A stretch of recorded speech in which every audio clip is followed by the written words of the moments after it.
This episode may contain content of a graphic nature, including descriptions of physical and sexual violence against adults, children, and animals. Listener discretion is advised. Hi everyone, I'm Talia. And I'm Tanya. And together we are Crimes and Consequences, a true crime podcast.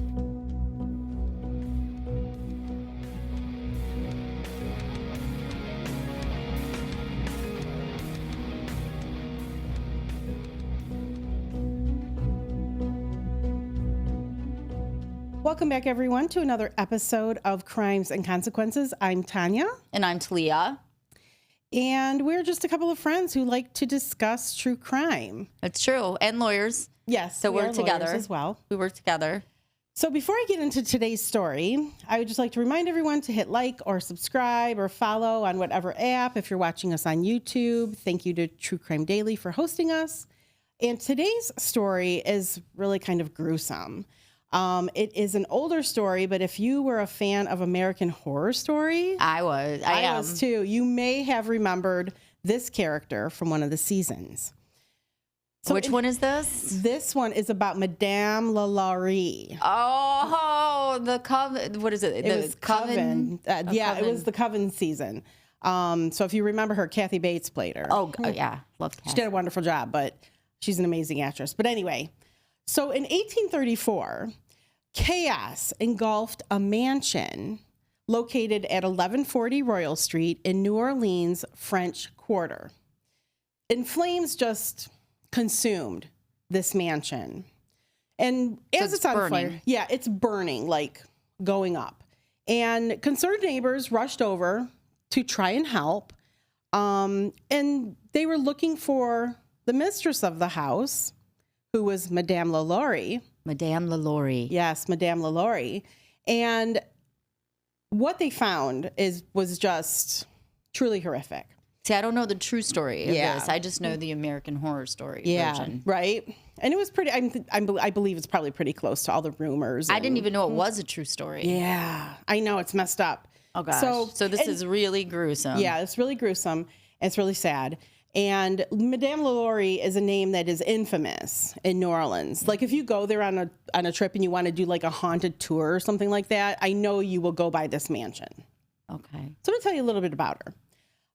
She was born Delphine McCarty in 1775 during the Spanish colonial period. She was born into privilege in New Orleans. She belonged to an affluent white Creole family with roots touching back to Ireland. As a second generation American, she inherited a legacy of wealth and status in New Orleans. She rose to prominence as the wife of a physician and plantation owner, Dr. Louis LaLaurie, and she resided in this opulent mansion in the French Quarter. That's a big word. Yeah. I mean, her life just seemed to be very glamorous. She, lived a life of refinement, luxury. However, there were whispers of cruelty and depravity going on in her home.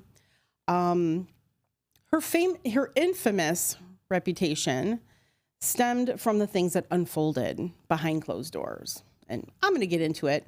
I have so many questions already, but I'll keep my mouth shut. The mansion at 1140 Royal Street is a notorious landmark. You can visit it today. Like I said, it did burn down, but eventually it was rebuilt. And it was not only known for its historical significance, but it was a beautiful place. She was married 3 times. So I'm going to get into that.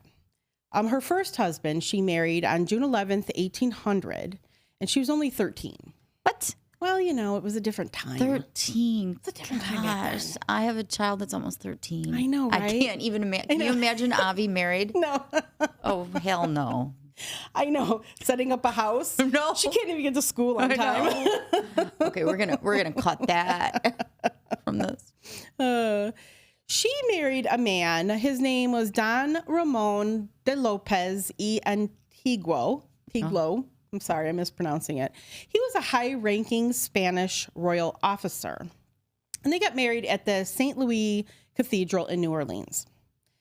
Louisiana had become a Spanish colony in the 1760s after France was defeated in the 7 Days War. I didn't realize that. I always thought it was French. Me too. I always thought it was French. I didn't realize.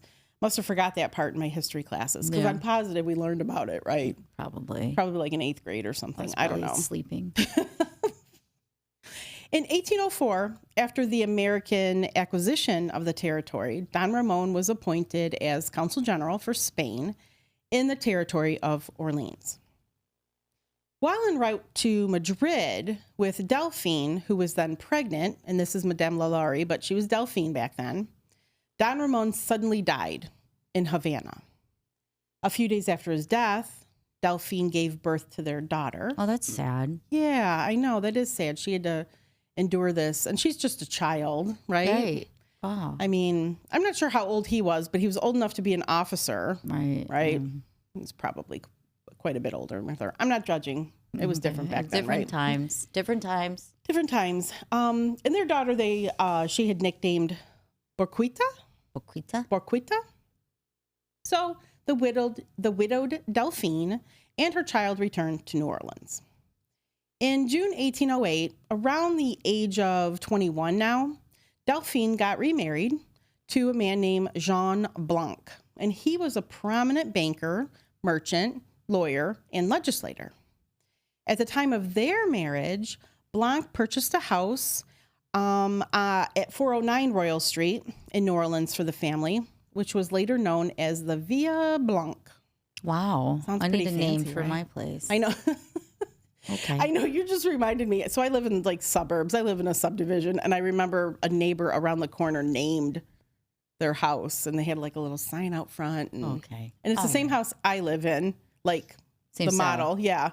I was just kind of like, whatever. Rolling my eyes, but whatever. Delphine bore 4 children with her second husband. So she had 5. Yes. At this point, she's got, at that point, by the time her fourth child with Mr. Blanc came, she had 5 children. And he passed away only 8 years after they were married in 1816. So now she's having to once again navigate widowhood and try to get through life. With 5 children. But she's rich. Okay. So she has servants, and back then they weren't even really servants. They were slaves. So she had enslaved people in her home. A few years later, it was almost 9. Her third husband, she married him in June of 1825. That's a physician? Yes, and that is the physician Leonard Louis Nicholas LaLaurie. And he was 15 years younger than she was. What? Yeah. What? Yeah, and he married a lady with 5 kids. Because she had money. Yeah, probably. I mean, I don't know. They could have been in love. I mean, he probably had money too, but That's true. But I don't know. Money married money back then, I think. I don't know. 15 years, good for her. Yeah, good for her. And during this marriage in 1831, this is when they acquired the property at 1140 Royal Street. And Madame LaLaurie, she managed that property with very little help from her husband. She was like the ruling hand in that home. Was it a big house? Yeah, it was a big house. It had a couple stories. It was huge. There will be pictures that are being shown during this episode and on our episode notes. It was big home.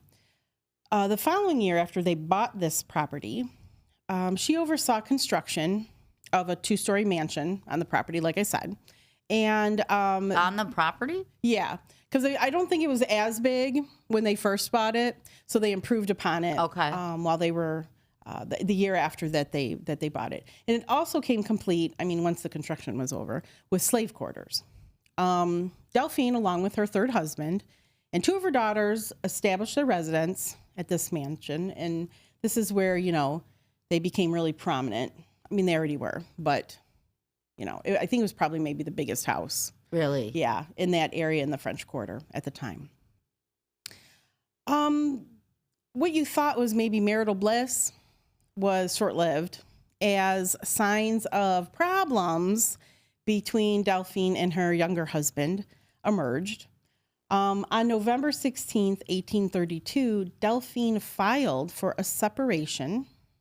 Really? Yeah, citing... Back then, citing that Dr. LaLaurie had intolerant treatment of her. What's that So mean? I don't know. I think maybe Irreconcilable differences? probably, or he just didn't treat her very well. Well, I don't know. It's probably contemptuous, I'm thinking. I don't know. This petition that she filed was supported by her children from her previous marriages. And despite this legal action, though, Dr. LaLaurie was present at the mansion on April 10th, 1834, the day of the infamous fire. So I don't know if he was probably supposed to not be there anymore. I don't know. I did not research the legal records from 200 years ago. But this event marked another tragic turn, the fire, because Dr. LaLaurie, he did not make it out what? of the mansion. He passed away in the fire. He died in the fire? He died in the fire. So now she's a third-time widow. And she's lost her house. She lost her house, and all of her horrible shit comes out. I mean, she had this, like I said, she had this facade of fine refinement and, prominence in the community, in the high society, and this fire just blew the lid off of all of that. Oh, I can't wait to hear. Oh, I know. I'm going to get into it, but not yet. I'm keeping you on the edge of your seat. In 1831, she seized upon an opportunity to establish roots in the heart of New Orleans, and this was her opportunity to do that by getting this mansion in the French Quarter. And like many affluent women in her era, she, like I told you earlier, she had enslaved individuals. It was common practice back then in the South. Despite the prevailing social norms of this, her treatment of her slaves initially appeared, benevolent to outsiders. Like they thought, when she was in public, she had this facade of kindness and politeness toward enslaved servants. She earned praise from her seemingly compassionate demeanor, and she even took the extraordinary step of freeing two of her enslaved individuals. Oh, wow. Yeah, and that garnered some admiration from others in the quarter because they were like, "Oh, she's so kind," She's even setting them free. She's even setting them free, right? Like, oh, isn't she a great person? But like I said, underneath this seemingly, it was just a mask. It was a masquerade, right? There were, and even though people, the outward image of her and people seeing oh, she's kind and she, whatever, on the outside when she was in public, there were whispers behind her back of, that there was darker things happening. Well, yeah, if she's and I don't even know, but if she's torturing them and stuff, somehow it's going to get out. Yeah. It's going to get out. Oh, yeah, absolutely. So, they, in the rumors, I mean, what else do people have to do back then? That's true. But gossip about one another. Just like now. Right. Now you just turn on TV and hear gossip about famous people. She probably would have been front page news on all the tabloid shows and celebrity show, right, reality show. Oh my God, did you hear what the latest rumor of what's going down at Madame LaLaurie's mansion? Madame LaLaurie. So accounts of the treatment of her slaves between 1831 and 1834 vary. So obviously, some of this is rumor. Some of this is, based on witness testimony or witness accounts. So, but there was a woman named Harriet Martineau. She wrote in 1838, she recounted the tales told to her by New Orleans residents during a visit that she had to the city in 1836. And one of the things she wrote that people were telling other slaves were, quote, singularly haggard and wretched. I mean, that was pretty flowery language. Yeah, what does that mean? So, I know, I'm going to tell you. So, despite her seemingly polite in outward in society, she seemed to care about the health of her enslaved people, but It's all for show. Yeah, it was all for show. Funeral registers between 1830 and 1834 document the death of 12 slaves at the Royal Street Mansion. From what years? How many years? 4. I think that's a lot of people. I mean, I don't know how many enslaved persons she had to start with, but That's 12 true. people That's in a 4 lot. years Yeah. is a lot. That's a lot. Although their cause of death wasn't mentioned, and at the time, infectious diseases could have been the culprit, but there were 12 deaths that included a cook, a laundress, and her 4 children. What? Yeah. Her 4 children? Her 4 children, the laundress, not Madame LaLaurie's. No. Oh. And one of these slaves was a person who he seemed to be a chronic runaway. Like that was a note that was made on probably the sale records. Why would he want to run away if he was treated so well? Yeah, if he was treated so well. Yeah, no. Court records at the time showed that, like I mentioned earlier, she freed 2 slaves. And that reporter, Martineau, she wrote that public rumors about Madame LaLaurie's mistreatment of slaves on her property were sufficiently widespread that a local lawyer was dispatched to the Royal Street Mansion, like to kind of check up on her treatment of slaves. Really? Yeah, there were laws on the books at the time. Of how you can treat them. Yeah, of how you can treat them. Like you were not supposed to mistreat them. So he visited her mansion and he didn't find any evidence of any wrongdoing or mistreatment because I'm sure it wasn't out in the open, right? Right. At one point it came to the point where people weren't seeing Madame LaLaurie's slaves, and they weren't out in public. They weren't anymore? out in public, or there was less of them being out in public. And that really struck the local community as a little bit unsettling. Of course, firing the rumor mill, right? Making people suspicious and wondering what the hell is going on. I mean, they're either thinking either she doesn't have any money anymore or what's going on. Like, why doesn't she have as many slaves at her home? Because they're just not seeing them. So this is in the later times? Mm-hmm. Yeah, the fire was in 1835, so we're getting to like the later years, like 1834, 1835, like leading up to the fire. Leading up to the fire. So determined to uncover the truth, a group of locals banded together and they embarked on a mission to go check out this estate. So they approached the mansion, ready to confront whatever they found. But you have these rumors of her mistreating them, and now they're not being seen in public. Yes. Yeah. So it's making people wonder what the hell is going on. Yeah. So the day of the fire, this was April 10th, 1834. I'm sorry, I misspoke. It was 1834, not 1835. A fire erupted at the mansion, like I mentioned before, and it originally it originated in the kitchen.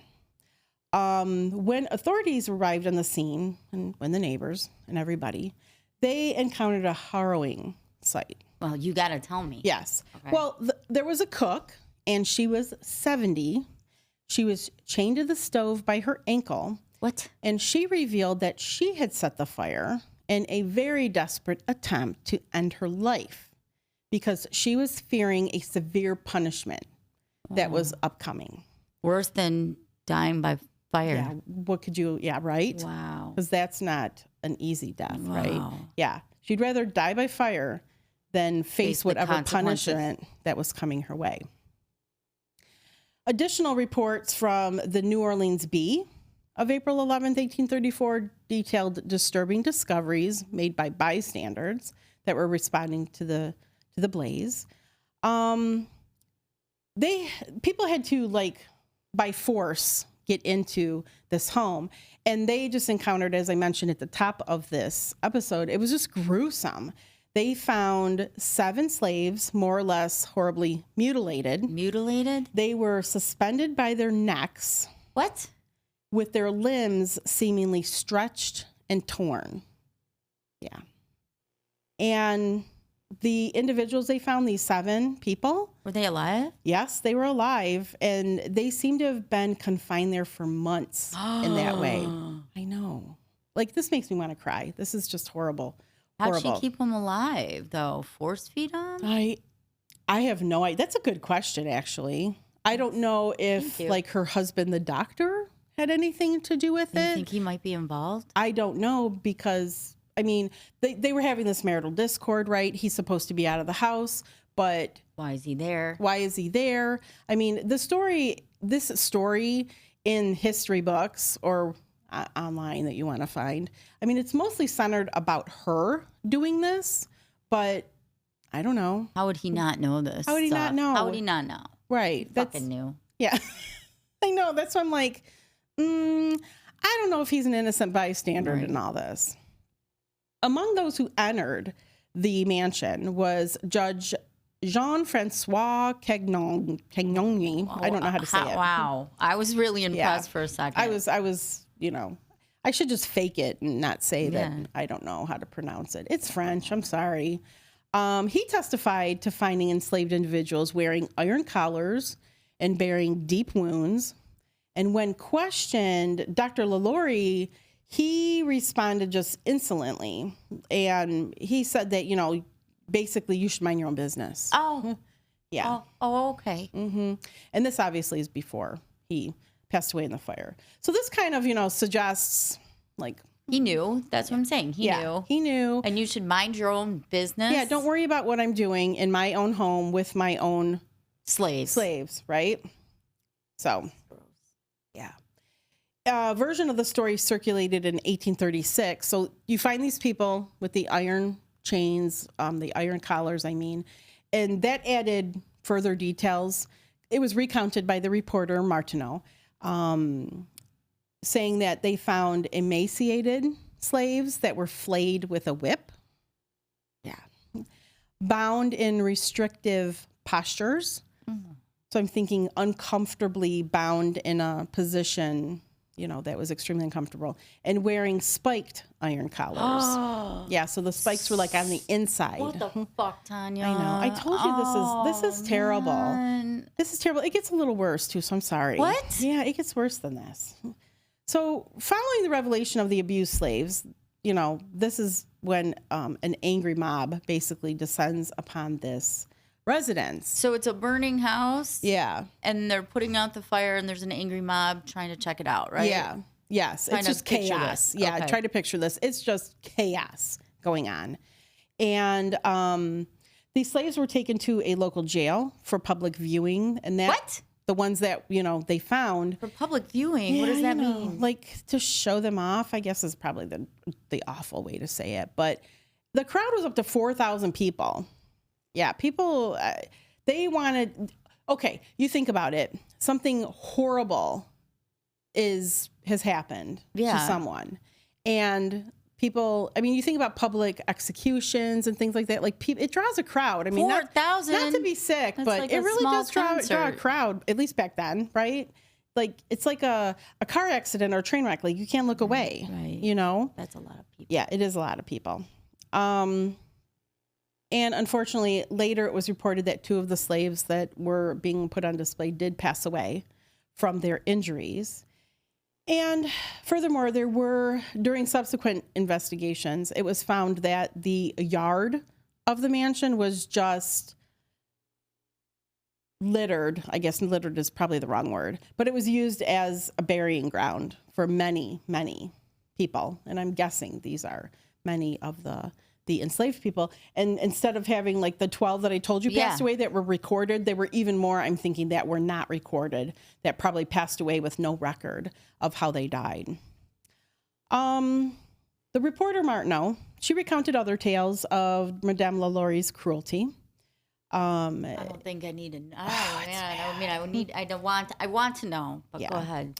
One was a story, like, and these were things that people witnessed.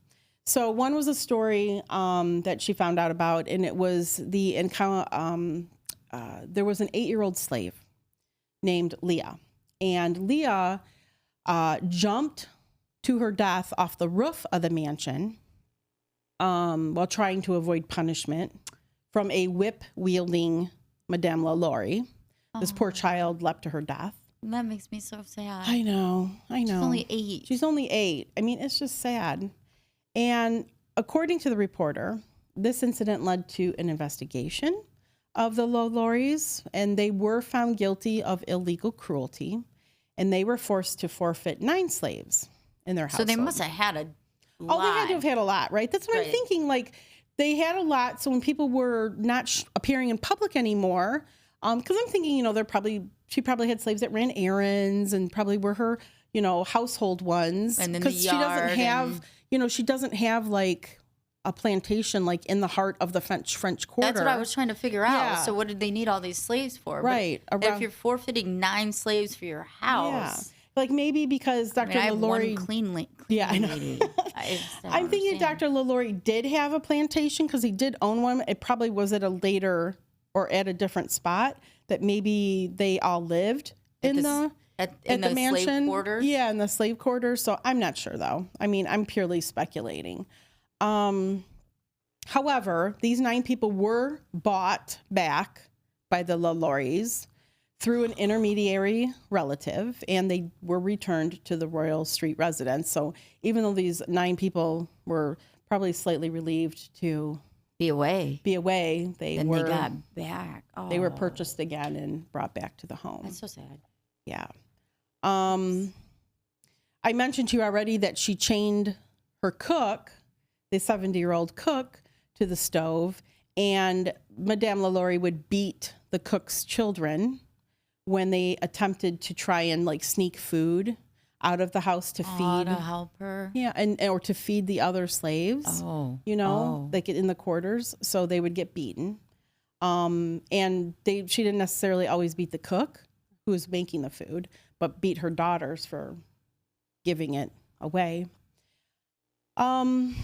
So these rumors are swirling, you know, and they're faced, and they're faced with just this grim truth. Sorry, I should stop it. Just noticed for some reason you don't normally do that. I don't normally do that. So you think that the laws are made, like I told you, this lawyer shows up to the mansion. These laws are made to try and protect the enslaved individuals. You think that they're being protected by these laws, but then you find out stuff that's happening like this. Some of the worst things that they found out about, there were, not only were the slaves, like the ones they found had, besides the ones I've described, they had signs of torture, of beatings, there were scars, there were just disfigurements, all kinds of things. But there were some that were found, like the mutilations. Some of the slaves had their eyes gouged out. Oh, no. Their skin was flayed. Their mouths were filled with excrement and then sewn shut. What? Yes. What the fuck? Yeah, they had people that had their mouths sewn shut. And so you can only imagine, I just need like 1 second. Yeah, you can imagine the torture. That is literally a horror movie. Yeah, it is. It is. I hate this woman. I know. I hate her. And probably the most disturbing. What? Yeah. Were reports of the individuals who were then subjected to just sadistic and grotesque forms of physical deformation. One account described a woman whose bones had been broken and then reset in a grotesque imitation of a crab. And I was trying to picture this. Like, were they set backwards? Were they set forwards? I don't know. Like, I really didn't want to think too hard about it because it just was extremely upsetting to even think about. That sounds like something a doctor would do. Right? Like, how do you know how to do it? Exactly. Another spoke of a woman that was encased in human intestines. What the fuck? Mm-hmm. I'm sorry. I know. What the fuck? I know. What? I know. Like, what? What? Like, I can't even picture this in my mind. I'm glad I can't picture around. it. Yeah. Yeah, just, Okay. yeah. Another report described individuals with holes drilled in their skulls alongside wooden spoons that were supposedly meant to stir the inside, like in your brain. So I don't know if these were people that were then incapacitated and they were still kept alive. And then for shits and giggles, people did this. I don't know. Like, I don't know. And we're like, this is all based on what people have seen. Yes. How could somebody see that and not report Well, it? I mean, they did report it, but I would think that a lot of these people probably died from their injuries. Well, yeah. Right? I can't imagine being strung up by my neck and my arms being pulled and stretched and for months and then still surviving. I just can't imagine. They were, I mean, were they fed and given water? That's like, how sick? Understand. That's why the physician right. had to have been part of it. Right. Or how the person with their mouth sewn shut, how do you keep that person alive? You can't, you have to eat and drink at some point. I don't know. I don't want to think about it. Let's move on. Yeah.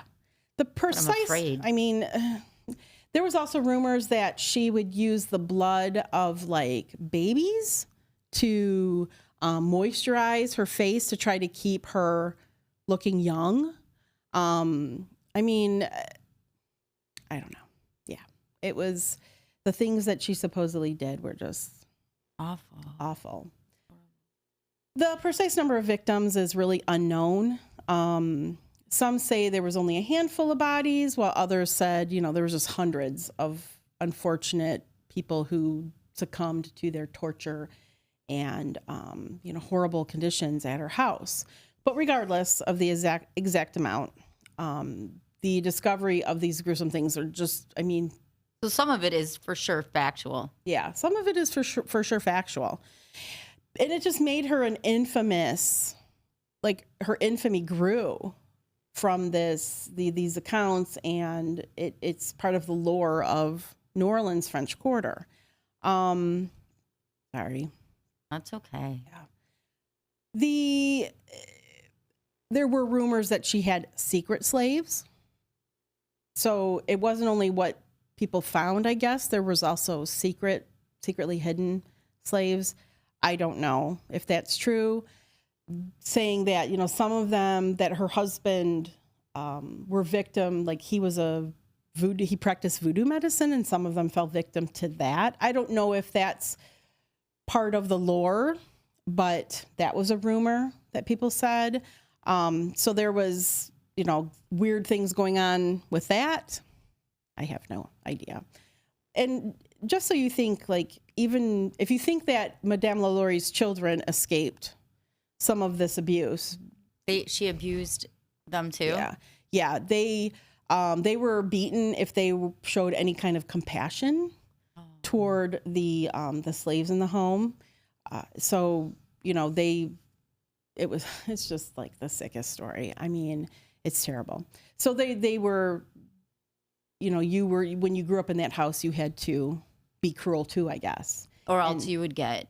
Yeah, you would get punished severely. Beat. Right, exactly. So you're probably wondering, like, what happened to her? Yeah. So they have the fire, and she escapes the fire. But he doesn't. No, he doesn't. She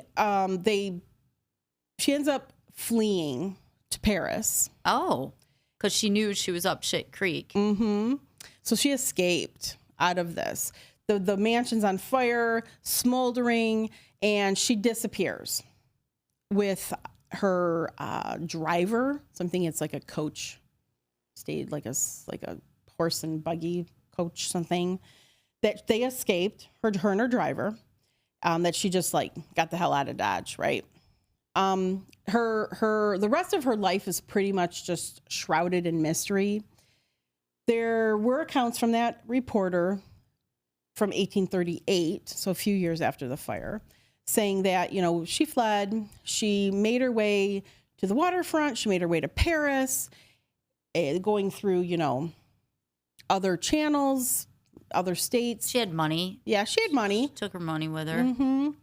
But when the reporter visited this Royal Street mansion in 1836, she said, you know, nobody lived there. So there definitely was mean, there was no repairs being made and everything. So definitely no one was there anymore. I don't know what happened to her children, but she did exile herself to Paris.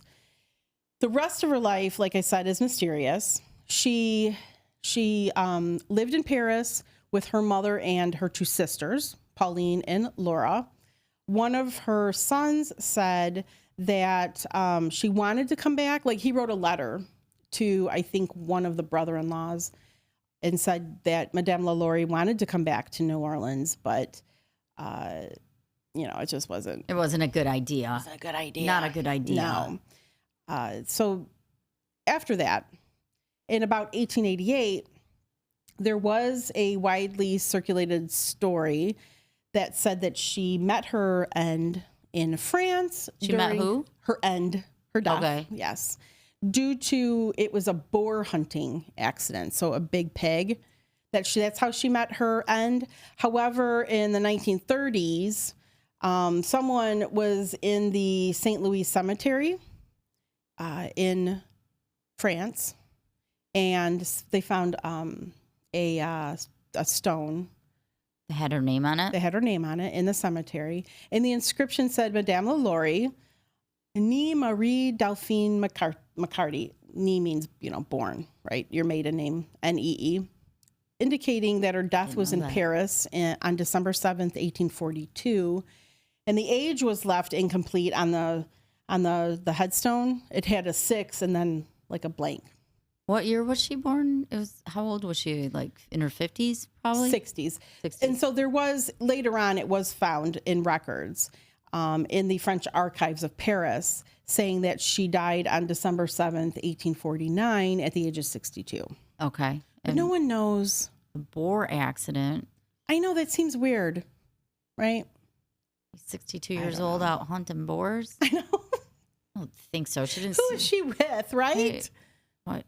No. I mean, her husband's dead. It's not like she's going on a hunting expedition in 1840 something, right? Women didn't do that. I don't know. Maybe they did. Maybe she needed to kill something. Maybe. But anyway, they don't know.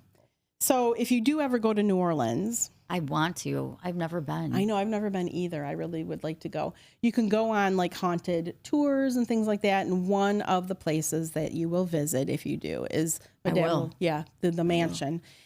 The rumors are that it's haunted. Obviously, many people met their terrible, terrible deaths in that place. And she never got punished for it. There are no consequences. No, she got away with it. Yeah, she got away with it. And she never faced any kind of consequence to what she did, other than, rumors and stories about her even till today. I mean, we're still talking about her. Because of her cruelty. Mm-hmm. What a horrible human being. I know, isn't it terrible? It's just a horrible, horrible story. Really fucked up. And it's really, really pisses me off that she just got away with it all. And she had enough money to be able to do that back then. So, yeah. But she's in popular literature, popular television shows. I mean, she's depicted. Right. Kathy Bates did a fabulous job. I know. That's really what I'm picturing the whole time you're talking. I'm picturing her. I know. She was evil in that show. So I mean, was horrible. It was a great depiction, but for entertainment purposes. But this did happen to real people. I just can't believe it's real. I know. Like why be so cruel? I don't know. Like I can only imagine, like, there were rumors like people were missing organs. Like, I'm not sure if these were live people that were found either, but people were missing organs. Like, I can only imagine there's probably all these medical experiments going on with these poor enslaved people that, they bought and they considered property, that they could do anything they wanted. Yeah, that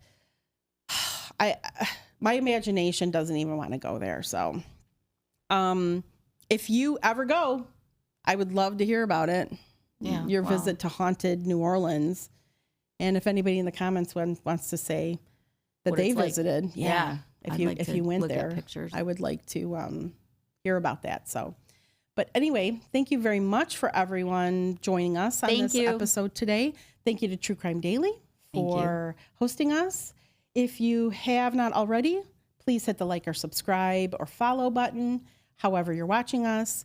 If you would like to hear more episodes of Talia and I, yes, you can join our Patreon. it's a little less tame in our Patreon.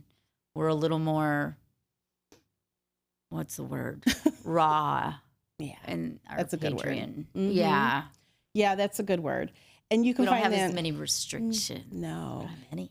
From anything. You can find that on patreon.com/TNT Crimes. You can also subscribe through the Apple podcast app. Yes. And you get one episode a week that's just exclusive to Apple Podcast and to Patreons. And it's the same episode. So whether you sign up on Apple or whether you go to Patreon, you get the same thing. You also get the weekly episode, like this episode. It would be ad-free and early release. Early release. So what is it? Every Thursday we release a private episode to our exclusive Patreons. And every Friday is the new release. Early release. The early release without the ads and stuff. You can go to our website to find out more on that. You could also, there's merch. There's merchandise. You can listen online. T-shirts that say WTF Tanya, because that used to be my favorite saying. Now I'm tamed down a bit, but I still like that. Yeah, there's one that says it's a pisser. Yeah, we used to say that all the time. We do say that all the time. This one's a pisser. This one's a pisser. It's bad. Or dead inside. Mm-hmm. That one is my favorite. The dead inside. And I think that's everything. Well, we're on social media, Facebook and Instagram. We're starting to work on that. Mm-hmm. We have a friend helping us. Yes. So we're going to be getting that going again with new content. So I think that's everything that that's all the good enough for me. That needed to be wrapped up. Yeah. And, we it's different when you do video than when you do audio. So it's a little bit more awkward for us to do video, but audio is where we really let loose. We'll just let our hair down and let it all hang out. Let it all hang out. So until our next episode, everyone. Don't kill each other. Bye. Bye.